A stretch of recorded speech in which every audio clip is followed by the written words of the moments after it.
I guess it's sort of like going from fantasy to fact and then wondering which is the fantasy and which is the fact. Um, of course, Star Trek uh, projected a future in space and outer space that included all of us. And I think that's one of the reasons that the show was so successful. That here were men and women on an equal basis in a future that included not only all races on the planet, but consideration and contact with other intelligent life form.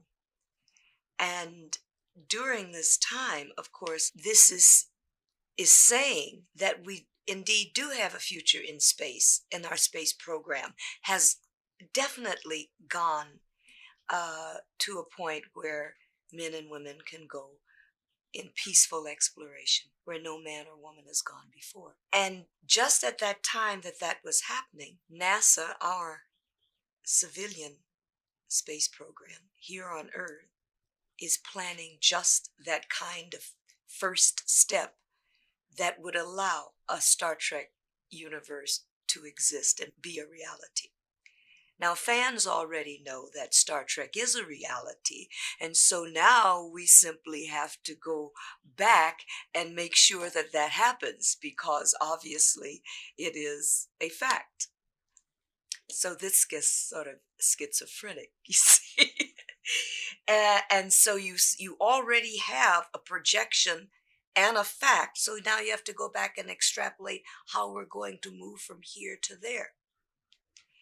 And it's sort of like having the answer to now what is the question? And the question is, how do we get from here where we are in 66 to that sort of reality? And again, we want to say about peaceful exploration, which makes it very important that we have a civilian space program that's funded and that is supported and that the dream will live. So somewhere in between all of that, of Star Trek happening and 1975, when I discovered our real, our earthly space program in the present, and then again in 77, I became very involved with NASA, with the dream, with the idea, with the possibilities that my great great great great great granddaughter named Uhura will actually live, because I will be able to have done something in the 20th century that guaranteed that kind of going where no man or woman has gone before. And I felt that men and women here in the now had to know these kinds of things. And I saw and felt very strongly that especially women and especially minorities, especially Black people, had to have an awareness and a knowledge of those possibilities, and that we had to now see to it that we were actively involved on every level, that we were actively involved as astronauts, as administrators, as scientists, as engineers, as the people who built the dream, and that dream being in the 23rd century and beyond. Not only do we go in peaceful exploration, seeking other life forms and finding out all there is to know about ourselves here on Earth and expanding our knowledge, but we had to make sure that we are there, as Gene Roddenberry suggested and projected, that we are all there, and that we are there on an equal basis, and one of expanding our own basic genius, God-given genius, that belongs, that's inalienable to all of us in its rights. And that's I guess my vision and my feeling and my gift, my reward for both Star Trek and NASA, the present and the future. And to me, they're one and inextricably linked. How did they sort of notify you of your introduction to NASA? Well, again, Star Trek had a little bit to do with that. I didn't discover the space program or get into Star Trek because I was a science fiction fan, or because oh, this is wonderful. I didn't have all this wonderful thought process going before. I got a job. I was an actress, got a job right on, like everybody else. I'll be able to do other things. I'll be able to afford the house I want. I'll get that Jaguar. I'll wear pretty clothes, and I'll have other opportunities to grow in with my talents, of singing and dancing, and I'll go to Broadway and I'll do big pictures and that kind of thing. Well, a funny thing happened on the way there. Star Trek became a legend. It became something that people would not let die with the cancellation of the show. And so fans started holding Star Trek conventions from 1970 on. Still, it did not link me up with our present space program. It only made me appreciate the fine writing in the science fiction world, and especially for Star Trek. Wow, these are really good quality scripts. But in 1975, which is 5 years after the show got canceled, and the conventions were now on for 5 years,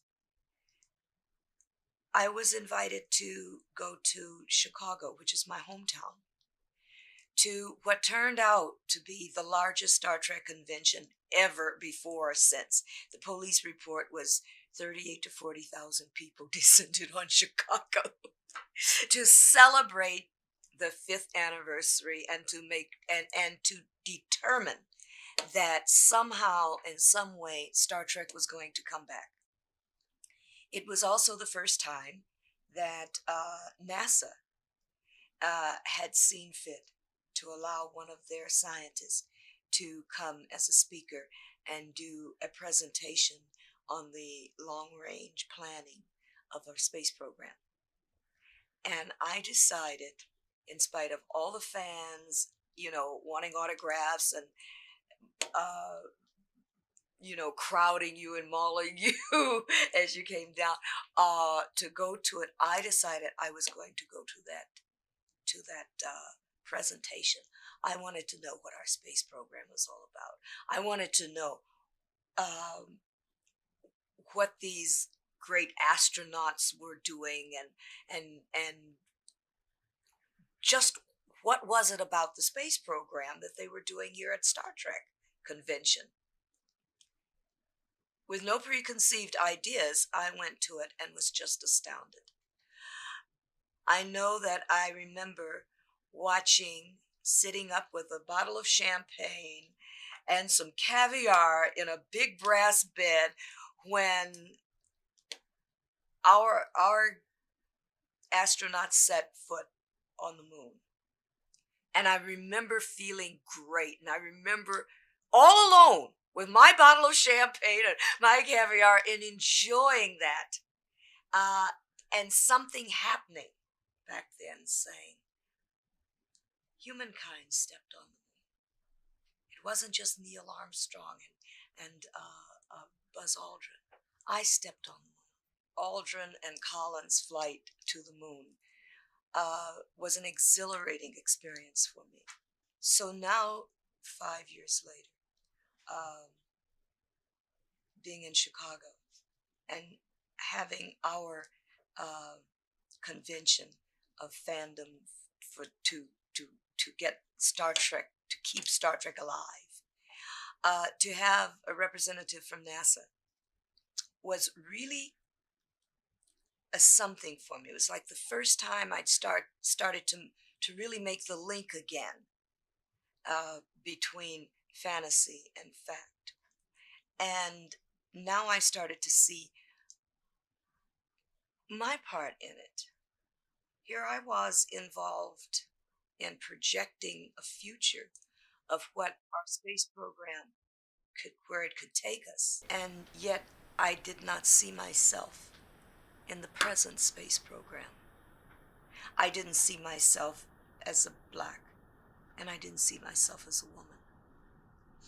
And yet I saw all of this wondrousness that man had done, had accomplished.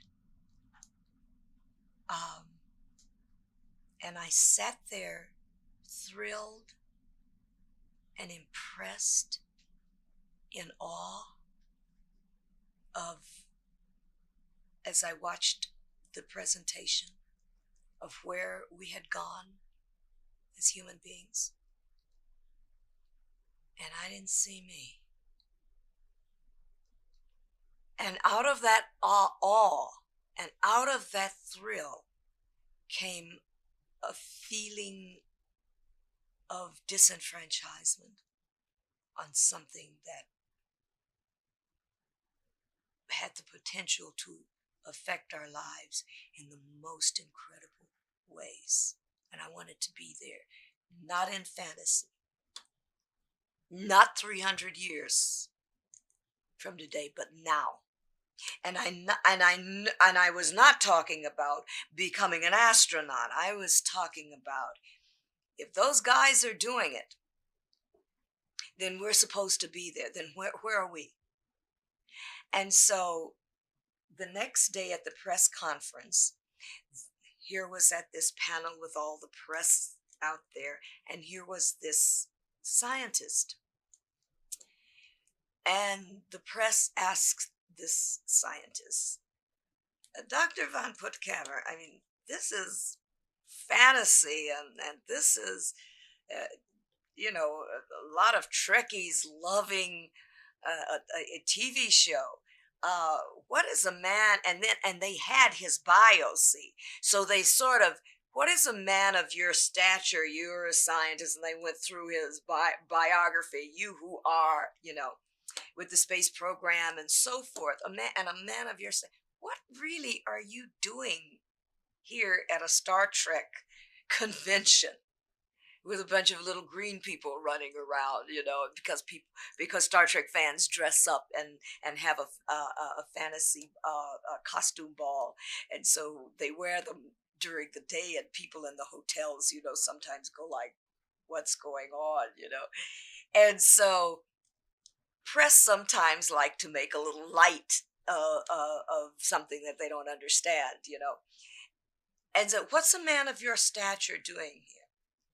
So Dr. Van Puttkamer said, and he's this tall man with a shock of white hair and mustache, and he looks down the way and he says, well, I tell you, aside from the dream that Gene Roddenberry had that put all humankind in the future, and aside from the fact that he has validated NASA's greatest dream, he said, I came much more for something more important than that. He said, I came because I had to find out if Lieutenant Uhura had the most beautiful legs that I think she has on the screen. And of course, the press sat there and looked at him, and we all on the panel are going, what did he say? I said, what did he say about Uhura? And when he says you got great legs. I said, what? What's that got to do with space? And we're all upset. And the press, I mean, we had the biggest press conference you ever saw, right? They turned out en masse, not only Chicago press, but foreign press. And all of a sudden, they got it, like click, click, click, and they cracked up. And that set the tone for the rest of the weekend. And I was cinched. I said, I've got to meet that person. Of course. And it stopped all the silliness of whether we were valid, I mean, it just simply made the whole thing wonderful. Suddenly, press started coming out of the closet. Actually, I grew up with Star Trek too, And, it was wonderful. Well, coming out of that, um, I was invited to Washington to meet the administrator of NASA whenever I would be in Washington again. It just so happened I was going to be in Washington within the next 2 weeks. And that began, I did. I went and met the administrator. Suddenly I'm at NASA headquarters and I'm seeing women and men in every level, from administration and management to scientists and engineers to EEO, to head of EEO is Dr. Jenkins, a black woman. And I'm seeing men and women of all colors on every level,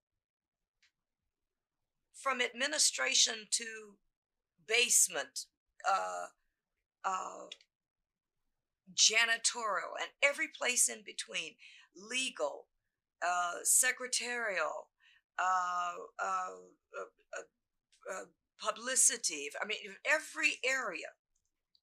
I was fascinated. And I said to them, why doesn't your public know this? And then I discovered that NASA had 13 research and science installations around the country. As I was traveling an awful lot then, I visited them, and NASA would just bring out the red carpet for me. And in every place I was seeing me. And I said, why don't we know this? And I started writing articles. I started writing about it. And they got printed in Ebony, and they got printed in various magazines and newspapers. And suddenly, media, the press, wanted to interview me. And suddenly there was this connection between the future in space and our space program today. And I was suddenly thrown in the position of being that connection and that spokesperson, because as you have probably noticed, I have a lot to say, especially as something I believe in. I started writing really to NASA, letting them know how I felt at each time I was at an installation. Then I got involved, have always been involved with young people, and I've always been invited to talk to young people about stay in school and this kind of thing. Suddenly I had something wonderful to talk to them about, their future. Their future. And uh, I went under contract with NASA, several contracts, to assist them in developing a youth symposium, especially for minority kids all across the country. I wrote educational space musicals using young people to present it, to perform it, and we took that all over the country. So it was a natural thing when NASA was having a problem in '77, which started their sixth recruitment drive. It's a year-long recruitment drive, and this recruitment drive for astronauts would be the first time it would be science and astronauts. And this is the first time there would be scientist astronauts for the space shuttle program. And it would be the first time that men and women would be going up in a shirt sleeve atmosphere. There was the first time there was not a pilot training requirement. Well, when NASA called me in to sort of a consultation on the problem they were having. They were now in their year-long recruitment for the first women and minority astronauts who were going to be for the first time not required to have a pilot training, but who men and women, scientists and engineers who would be working in a shirt sleeve atmosphere aboard the space shuttle.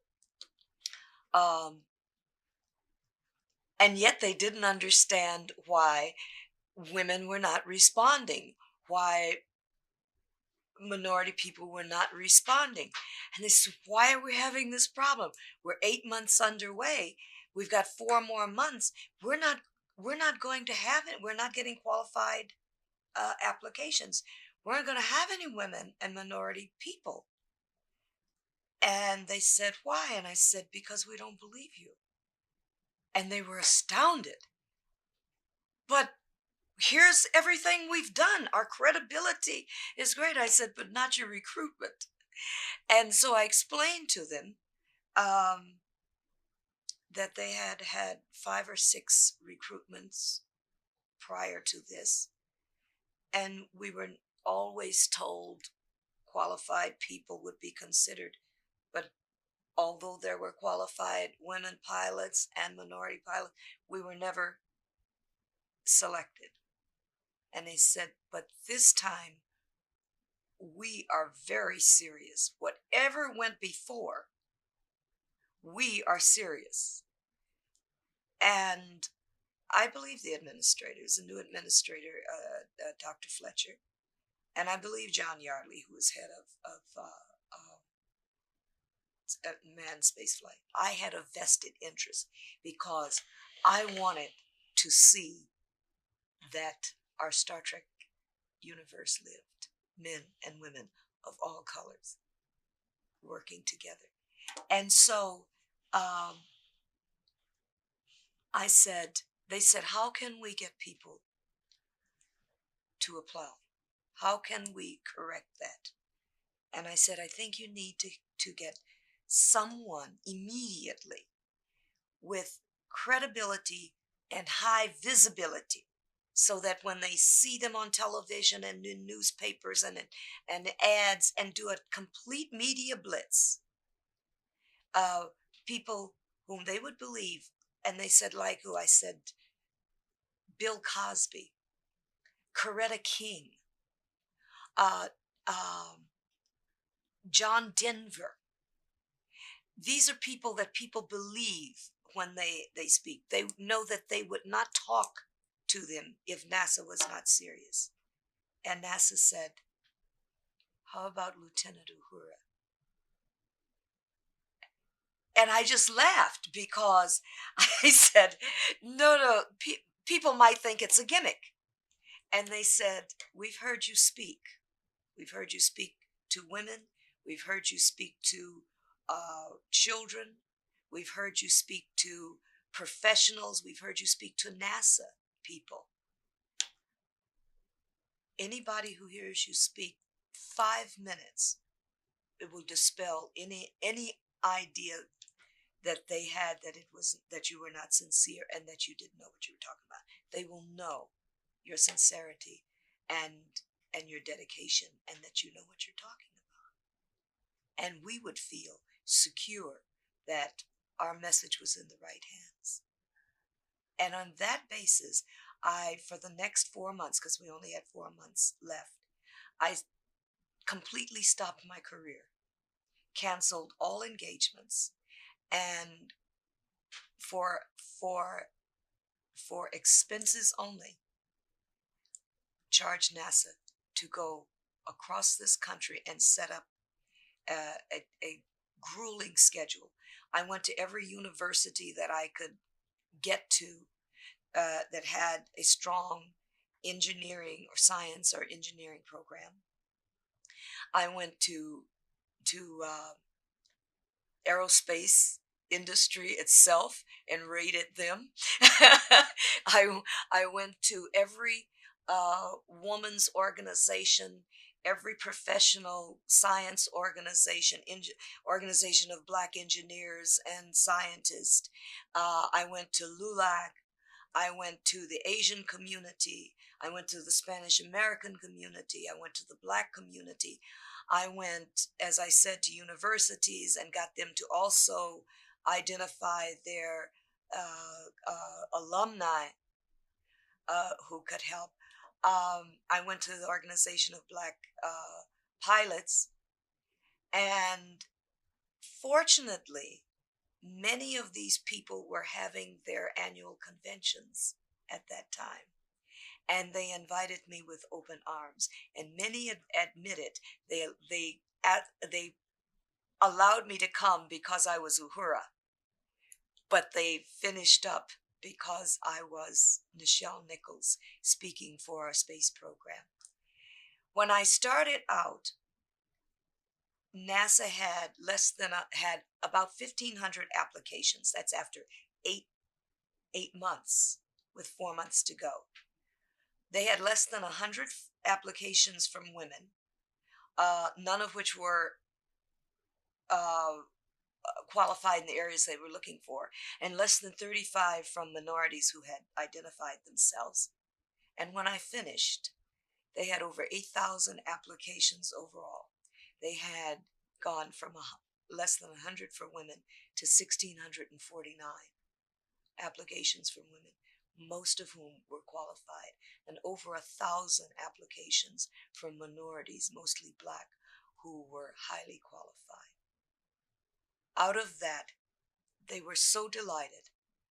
They raised their astronaut core application roster from 30 to 40 to accommodate this first 6 women instead of the one that they were looking for. 3 Black men and an Asian, American Indian. It was one of the most rewarding things that had ever happened to me and for me in my life. And to know that I had really touched the future by changing the present, by just believing and being me, and saying we have lifted off and will never be earthbound again. In every city that I visited, and every university, we contacted the media. I went on every talk show, every TV show, talk show, or news show. In many cities, I was news. I held press conferences, and newspapers and magazines did write-ups on me. I did PSAs. NASA needs a few good men and women. And God bless the stations, especially even the network stations. Many of them played my public service announcements in prime time because they had Uhura, and they recognized this connection between the fantasy and the fact of space. Ebony did a big article on me. I took Good Morning America down to Houston.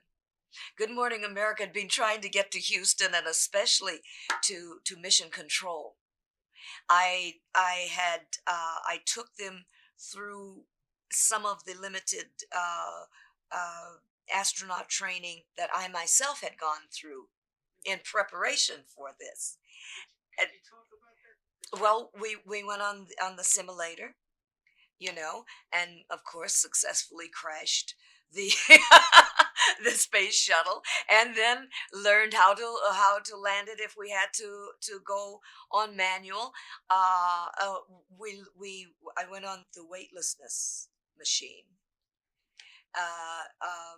the centrifuge machine. I went into the 40-foot tank of water and went down the 40 feet, simulate and know what it would feel like in weightlessness. So it was a wonderful experience for me. The astronaut training, well, it was very limited astronaut training. After all, I only had 4 months. And so I flew down to Houston and I went through the treadmill. I went to the, went, and found out and was happy to find out I was in better shape than I thought I was. I went through medical exams. I went through the anti-gravity centrifuge machine that gives you that sense when you black out. That really tests your metal. I went through the simulator of flying the space shuttle. Of course, immediately crashed it, and then actually landed. Actually, when there's the possibility, mostly it comes in dead stick, but there is possibility of having to land it when you're on your own manually, and finding out the necessity and the value of good coordination. And I suppose from being a dancer, a professional dancer in my life, that I had it had retained good coordination, so they were very proud of me. So when I brought Good Morning America down, I was now an expert, and could watch them crash uh, and assist them. They were very, very well. Good Morning America did a huge story on it, and then they did a follow-up story about why women should apply, why minorities should apply, where the space shuttle was going, and all of the things that I had talked with them about the potential. They included the potential of our space program for now and where we were going, and they included that. They did an entire or about 15 or 20 minutes on the subject, which is a long time for that kind of show. And they included my speaking about the fantasy and fact of space, going from fantasy to fact, and which is fantasy and which is fact. And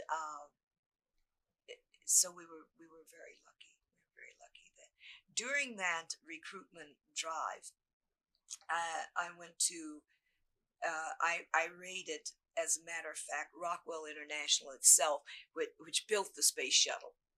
And that's when I met Jim Meehan, who was vice president, corporate vice president, in charge of research and engineering. And when he met me, he said, "Get out of here! You're gonna steal." That's how we got them. We've looked for the best men and women. Now we finally have gotten our act together, and we're integrated. Now you're gonna come and try to steal them from us for your space shuttle program. Again, I said, "Wait a minute! You built the space shuttle.